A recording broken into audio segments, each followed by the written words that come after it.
In the quiet town of Eldridge, an abandoned house stood at the end of a winding road, shrouded in whispers and shadows. No one dared to approach it, not since the last family vanished without a trace a decade ago. The townsfolk would speak in hushed tones about strange lights flickering in the windows and the eerie sound of laughter echoing through the trees at night. One evening, a group of friends, Alex, Jamie, and Sam, decided to explore the old house, fueled by a mix of curiosity and bravado. Armed with flashlights and a shaky sense of adventure, they made their way through the overgrown yard, the air thick with the scent of damp earth and decay. As they reached the porch, the wood creaked ominously under their weight, as if warning them to turn back.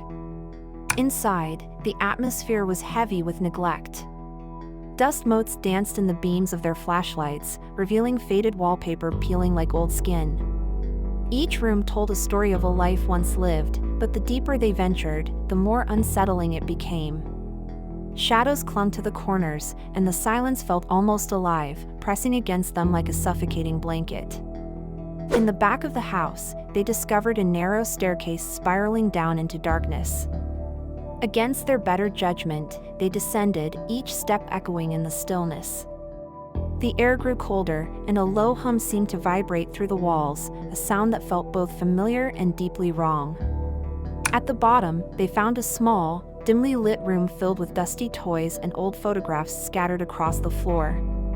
The photos depicted a smiling family, parents, 2 children, all radiating joy.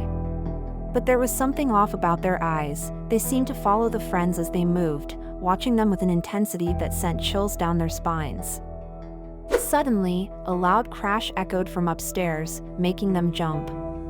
Heart-pounding, Alex suggested they leave, but Sam, emboldened by the thrill, wanted to explore more.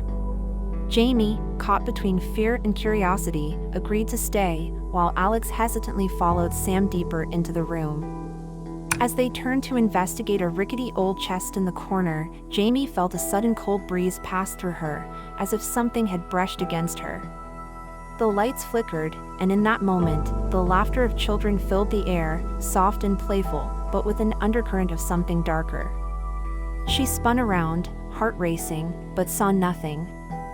"Guys?" she called, her voice trembling. No answer. Panic set in as she realized she was alone in that suffocating darkness.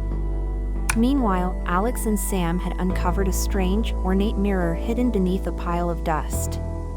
The glass shimmered unnaturally, reflecting not just their images but shadows of figures lurking just beyond the edge of their vision. They could feel the pull of the mirror, an almost magnetic force urging them to look deeper. When Jamie finally managed to find them, her relief quickly turned to dread as she saw the mirror. Alex and Sam were entranced, staring into its depths with vacant expressions. "We need to leave," she shouted, but her voice was drowned out by the laughter, now echoing in a chorus that surrounded them.